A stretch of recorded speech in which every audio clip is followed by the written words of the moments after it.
Commençons avec la première présentation, le biais d'optimisme, une histoire de risque par Gabriel Pius-Bourgeois, bachelier en psychologie à l'Université de Sherbrooke et étudiant en deuxième année de sexologie à l'UQAM. Gabriel est passionné pour l'intervention. Il travaille présentement pour supporter les personnes de la communauté LGBTQ+. Ses intérêts personnels touchent essentiellement le tricot, la musique et le cinéma. Donc, bonjour, je suis vraiment content d'être là avec vous aujourd'hui, ce soir. Moi, comme on a dit, je vais vous présenter le biais d'optimisme, qui est un biais cognitif que je trouvais bien intéressant. Dans le fond, on l'a un petit peu présenté. Moi, j'ai écrit un article pour Raccourci. Je l'ai écrit en 2020, si je me rappelle bien. À la suite de mon baccalauréat en psychologie, je cherchais un petit projet à faire à la suite de mon bac qui avait rapport en psychologie, puis j'ai vu ça passer. Donc, j'ai décidé, je vais essayer de soumettre un article, puis finalement, euh, ça a été assez apprécié pour que je sois invité aujourd'hui. Vous pouvez voir à quoi que ça ressemble. Mon article sur Raccourci, ça ressemble à peu près à ça. Mais avant d'entrer vraiment sur le biais d'optimisme, j'aimerais ça prendre un petit détour qui est quand même fort pertinent sur le risque, qui est en fait quelque chose qui est très, très relié. En fait, c'est indispensable de parler de c'est quoi un risque quand on parle du biais d'optimisme. Donc, j'aimerais ça que vous preniez quelques secondes pour imaginer un risque que vous pourriez voir dans votre quotidien ou juste en général. Donc, je suis sûr que la plupart d'entre nous, on a pu en identifier au moins un, sinon plusieurs. C'est sûr, là, j'en ai mis aussi sur mon écran, donc j'ai volé un petit peu mes punchs. Mais oui, en fait, le risque, c'est une réalité qui nous entoure, c'est omniprésent dans nos vies, que ce soit avec l'alimentation. On sait qu'il y a certaines nourritures qui sont plus risquées à manger au long terme, à cause de complications de santé. Il y a aussi le fait de sortir en ce moment avec la COVID-19 qui est un petit peu plus risqué au niveau de la contagion et tout ça. Et puis aussi, par exemple, juste le fait de conduire un vélo sans casque, il y a toujours le risque de tomber puis de se faire mal à la tête, d'avoir une commotion cérébrale, puis tout ça. Par contre, on connaît tous des gens, si ce n'est pas nous-mêmes, qui se disent, en connaissant très bien le risque qu'il y a dans certaines activités, ah non, mais moi, ça ne m'arrivera pas, en fait. Tu sais, moi, je vais aller faire du vélo sans mettre de casque, puis anyway, je ne vais pas tomber. Moi, ça ne m'arrivera pas, même si ça arrive aux autres. Mais pourquoi, en fait, est-ce qu'on ignore ce genre de risque-là? Mais c'est exactement ce que le biais d'optimisme vient répondre comme question. Qu'est-ce que c'est le biais d'optimisme? Ben, d'abord, c'est un biais cognitif. Célia l'a présenté rapidement. C'est un raccourci, un raccourci dans le fond. C'est une erreur de jugement qui est systématique, prévisible et identifiable. J'ai été chercher la définition de raccourci comme tel. Donc, tu sais, c'est quand on est présenté avec une situation qui est peut-être un petit peu trop complexe pour qu'on essaie de mettre un jugement rapide, mais qu'on essaie quand même de le faire pour tout plein de raisons. Puis ça fait en sorte qu'on fait des erreurs de jugement. Donc ça, le biais d'optimisme, c'est une de ces erreurs-là. Plus particulièrement, c'est le fait de croire qu'on est moins susceptible que les autres de vivre un événement négatif. Donc, c'est comme je disais avec le vélo. euh, je sais que ça peut arriver aux autres de tomber et se faire mal si on n'a pas de casque, mais je ne crois pas que ça va m'arriver à moi. Dans le fond, la personne qui a amené ce concept-là dans la littérature scientifique en premier s'appelle Niall D. Weinstein, ça se peut que je le prononce mal, qui a sorti un article, dans le fond, qui s'appelle Unrealistic Optimism About Future Life Events. Optimiste et réaliste, qui est en fait un synonyme, ça veut dire exactement la même chose que biais d'optimisme.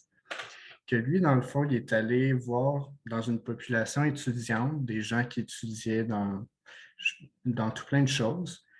Il est allé leur demander leur proposer, dans le fond, différentes situations qui avaient soit des connotations positives ou négatives. Donc, par exemple, avoir le cancer ou gagner à la loterie, des choses comme ça, en demandant, d'après toi, est-ce que tu es plus ou moins à risque de vivre ce genre de choses-là? Puis justement, il a réalisé que les gens systématiquement se disaient moins à risque de vivre un événement négatif et plus à risque de vivre les événements positifs, assez pour se dire, OK, il y a peut-être un biais ici. Puis ça a été continuellement étudié par plusieurs scientifiques jusqu'à temps qu'on peut voir que c'est vraiment un phénomène qui est étoffé auprès des humains. Dans le fond, pourquoi on fait ça?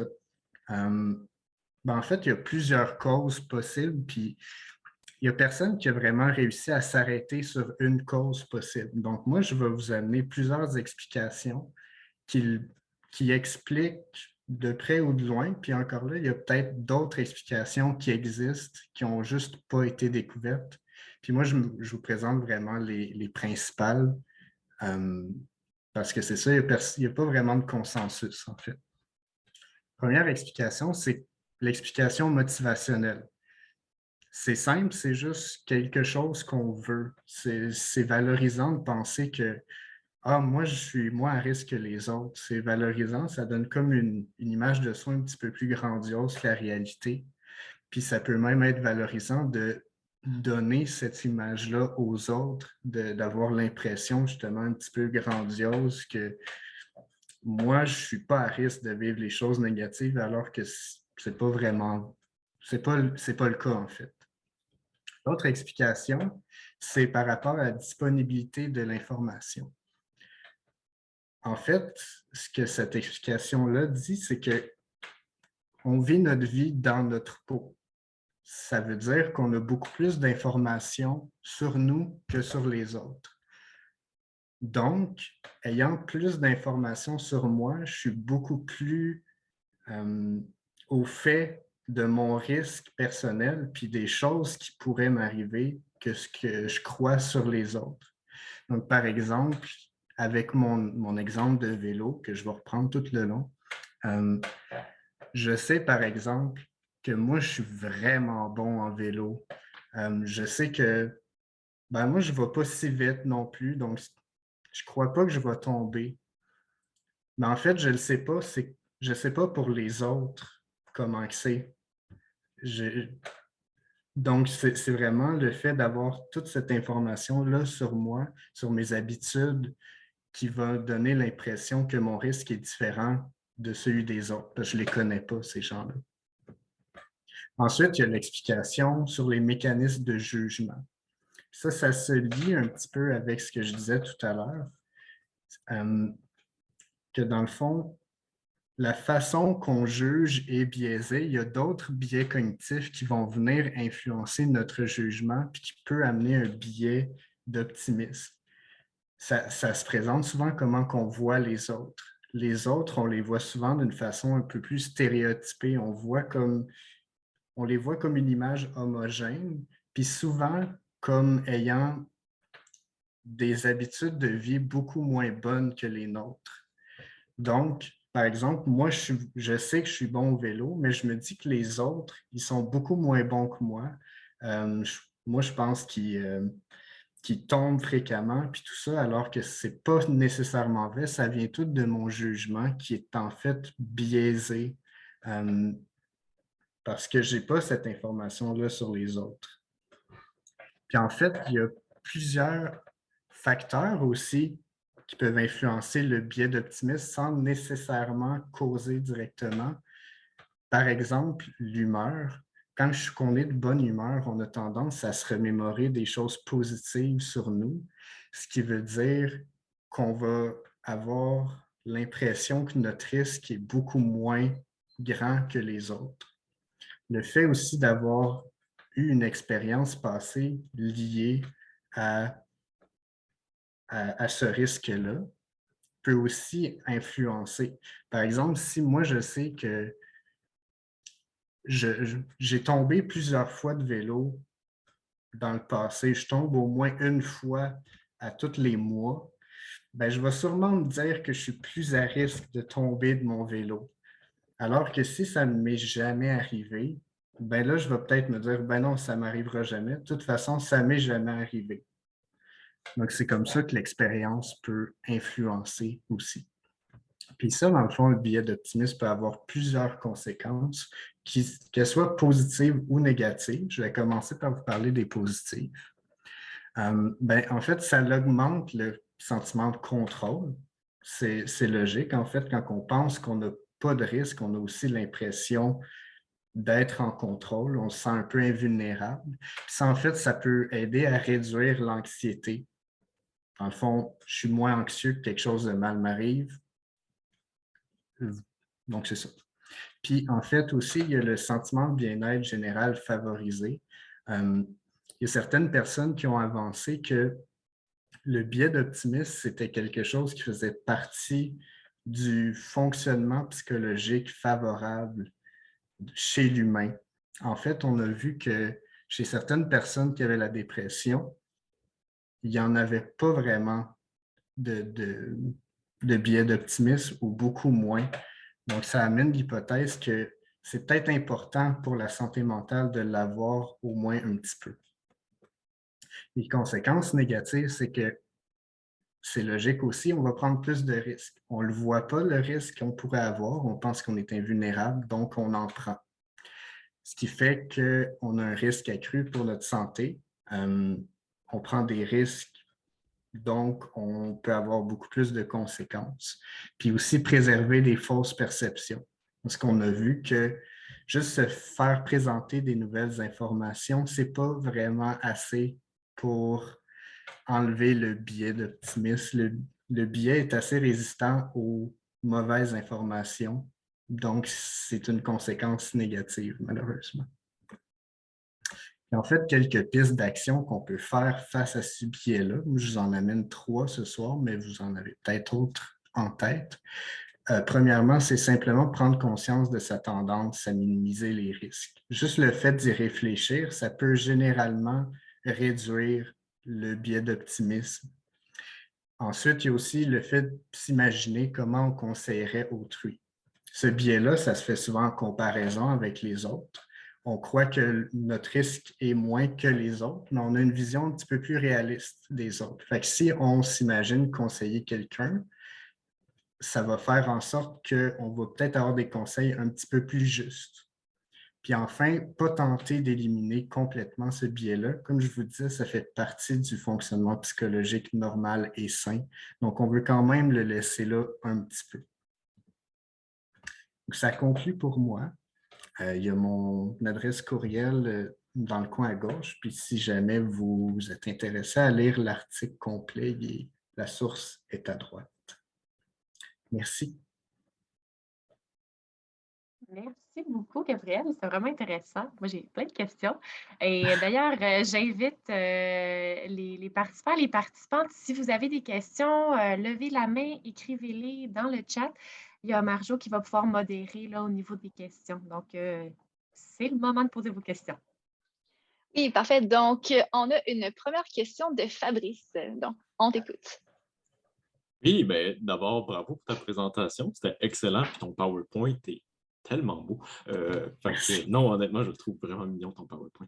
Tu as parlé de beaucoup de facteurs. Moi, j'aurais été curieux de savoir, puis là, je ne sais pas si tu as lu ça dans la littérature, en fait, mais est-ce que tu sais si on va avoir une plus grande propension au biais ou à effectuer ce biais-là si les conséquences sont loin? Tu sais, pour prendre ton exemple du vélo, moi, si je me plante en vélo, ben, les conséquences sont pas mal immédiates versus l'exemple que tu montrais avec la nourriture, par exemple. Si moi, j'ai des mauvaises habitudes de vie au niveau de mon alimentation, ben, les conséquences sont beaucoup plus loin, en fait. Tu sais, on va avoir des répercussions dans plusieurs années. Donc, est-ce qu'on a des éléments dans la littérature qui permettent de distinguer ces deux trucs-là? Oui, mais en fait, la littérature ne fait pas vraiment la distinction dans le temps. Je peux te dire que ça a été étudié dans plusieurs contextes. Ça n'a pas été étudié dans les chutes de vélo, je dois t'avouer. Mais par exemple, ça a été étudié dans les domaines épistémologiques, épidémiologiques, pardon. Avec les maladies, l'alimentation aussi, c'est quelque chose pourquoi ça a été étudié. Mais non, il n'y a pas vraiment cette distinction-là qui est faite dans la littérature. Ça semble être présent, que ce soit à court ou long terme. C'est sûr, c'est souvent plus étudié pour quelque chose à long terme parce que je crois que c'est un petit peu plus facile à faire. Mais oui, ça serait ma réponse à ta question. Parfait. On a des questions dans le chat. Donc, excellente question de Annick Lenoir. Donc, elle se demandait si la dépression ne venait pas de l'absence de biais d'optimisme, mais plutôt que l'inverse. Oui, ben j'ai peut-être mal dit ce que je voulais dire, mais... En fait, c'est parce que ce que tu as dit, c'est qu'on avait remarqué que chez les personnes dépressives, c'était important de développer le biais optimiste pour les aider. Mais la question que je me demandais, c'est est-ce que les personnes dépressives ne seraient pas dépressives parce qu'elles ne sont pas optimistes? Oui, ben, c'est-à-dire que c'est pas qu'il faut, comment je pourrais dire, c'est pas parce que, en fait, tu peux le prendre parce qu'il y a une absence de biais optimiste que tu es dépressif, ou on peut penser que parce que tu es dépressif, le biais optimiste va t'aider. Tu comprends? Ça dépend de quel bord tu le prends. Oui, c'est ça. Mais c'est ça, je pense que je me suis peut-être mal exprimé, mais je ne crois pas que ce soit un... Je ne suis pas psychothérapeute, je ne fais pas le traitement de dépression, mais je ne crois pas que ce soit une cible de traitement pour la dépression, vraiment juste de développer le biais d'optimisme. Puis la dépression, c'est quelque chose qui est tellement multifactoriel qu'on ne pourrait pas dire que c'est vraiment le biais d'optimisme qui cause la dépression. Je crois que c'est plus qu'on a remarqué que le biais d'optimisme était beaucoup moins élevé chez les personnes qui avaient une dépression. Donc, ça fait peut-être partie du fonctionnement sain d'en avoir. Mais oui, c'est ça. Le pessimisme a été remarqué aussi chez les personnes dépressives et je sais qu'il y a certains traitements qui visent à développer l'optimisme. Martin Seligman a fait des beaux travaux autour de ça, mais je suis pas... je ne saurais pas vraiment en ajouter plus que ça, honnêtement. Je ne te donne pas une réponse scientifique non plus. Là, c'est juste que je me suis demandé si on ne pouvait pas prendre le problème à l'envers, mais c'est correct. C'est beau. Bon. Oui, ça, ce genre d'études-là, c'est souvent dur d'expliquer qu'est-ce qui cause quoi, qu'est-ce qui est relié ensemble. Donc, oui. Bon. Donc, sinon, tu avais également une question, Annick, concernant le cas des personnes bipolaires. Donc, est-ce que ta question a été répondue par rapport aux informations que Gabrielle a mentionnées? Non, mais je ne pense pas qu'il peut répondre parce que ma question, c'était est-ce que les personnes bipolaires ont un biais optimiste plus élevé que les autres? Puisqu'elles ont des crises où elles sont vraiment très optimistes. Mais en même temps, je comprends bien que tu ne pourras peut-être probablement pas répondre, là, mais c'est correct. Je n'ai pas une réponse définitive parce que je n'ai pas vu ce lien-là fait avec la bipolarité, mais en fait, quand il y a une phase maniaque avec la bipolarité, on peut se dire qu'il y en a probablement beaucoup plus qu'à la normale de biais d'optimisme parce qu'ils vont souvent se croire invulnérables à ce moment-là. Mais encore là, je n'ai pas vu ce lien fait. C'est bon, parfait. Donc, on t'invite, Annick, si ça veut dire d'autres questions, peut-être par après, tu pourras parler à Gabrielle par rapport à tes autres questionnements. Et sinon, une autre question dans le chat de Michel Bellé.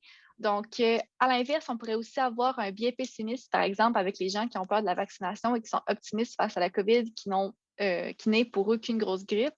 Un autre facteur pour expliquer le biais optimiste pourrait être lié au lobe frontal, soit au développement, qui sont peu développés.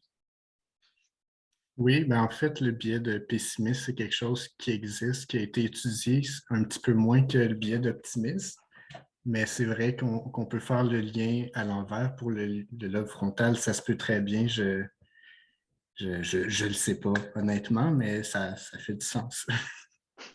Parfait. On a une question à main levée de Yael. Oui, je me demandais, est-ce qu'on sait s'il y a une proportion à observer entre le biais d'optimisme et la gravité de la conséquence? Par exemple, moi, je suis optimiste que malgré le fait que je fume, je n'aurai pas le cancer, mais si tu me demandes si je risque de me couper en faisant la cuisine, comme c'est une conséquence qui est plus petite, mon biais d'optimisme est moins intense. Est-ce que c'est clair? Oui, oui, je comprends. Merci. Euh, en fait, je- j'ai lu des choses là-dessus qui semblaient dire que pas vraiment, en fait. Certaines personnes ont un biais d'optimisme assez dur, mettons. Donc, même si c'est une conséquence grave, ben, il va être là quand même. Mais je me dis quand même, au niveau de la personnalité, j'ai rien vu. J'ai pas vu d'études qui faisaient des liens entre la personnalité et ce biais d'optimisme-là, mais j'ai l'impression qu'il pourrait peut-être avoir un lien à faire. Le fait Parce que dans le aussi fond, de... excuse-moi, c'est juste, je me disais, mettons, ta motivation au déni me semble plus importante face à une grosse conséquence. Par exemple, me dire je vais mourir dans un accident de voiture, ben, tu ne veux pas faire face à ça, donc tu as un plus gros biais d'optimisme versus une conséquence qui est plus minime. C'était plus ça. Je m'excuse, je n'étais pas Oui, claire. OK. Mais j'ai pas vraiment vu cette chose-là être abordée dans ce que j'ai lu, mais ça se pourrait bien. Inversement, ça se pourrait aussi que certaines personnes aient un biais d'optimisme un petit peu moins, puis que justement, avec des choses un petit peu plus anodines, vont présenter un petit peu plus grand biais d'optimisme en disant, ben, ça m'arrivera pas, anyway, c'est pas grave. Alors que ça, je veux pas vraiment, je veux pas que ça m'arrive. Mais non, ça semblait être présent, que ce soit grave ou non. OK. On va prendre une dernière question. Donc, Marcel, quelle est votre question? Mais c'est plus un commentaire. Moi, j'œuvre beaucoup en santé-sécurité, effectivement, puis j'ai vu beaucoup de parallèles très intéressants, Gabriel, toute la question de biais d'optimisme versus ce qu'on appelle souvent la tolérance au risque. Ou des comportements à risque dans les milieux de travail. Moi, j'ai trouvé intéressant, entre autres, quand tu parlais de pistes d'action, de s'imaginer de conseiller autrui. Et c'est quelque chose souvent que je mentionnais aux gens. J'ai dit, l'individu qui n'était pas sécuritaire, qui avait des comportements à risque, je lui mentionnais, j'ai dit, si tu invites ton fils ou ta fille à venir travailler ici, qu'est-ce que tu vas lui donner comme conseil en santé-sécurité? Et c'est drôle, ces gens-là étaient pour donner toutes moi, je pourrais dire, les mesures de sécurité à suivre quand lui, peut-être, les respectait pas, ce qui lui faisait prendre conscience aussi en même temps qu'il était peut-être très optimiste. Fait que non, c'est intéressant, tu amènes l'aspect théorique de ce qu'on voit en pratique en santé-sécurité. Merci, Gabriel. Ben, merci beaucoup. C'est un très beau commentaire. Merci beaucoup et merci encore une fois, Gabriel, pour ta présentation. Alors, poursuivons avec la deuxième présentation de la soirée.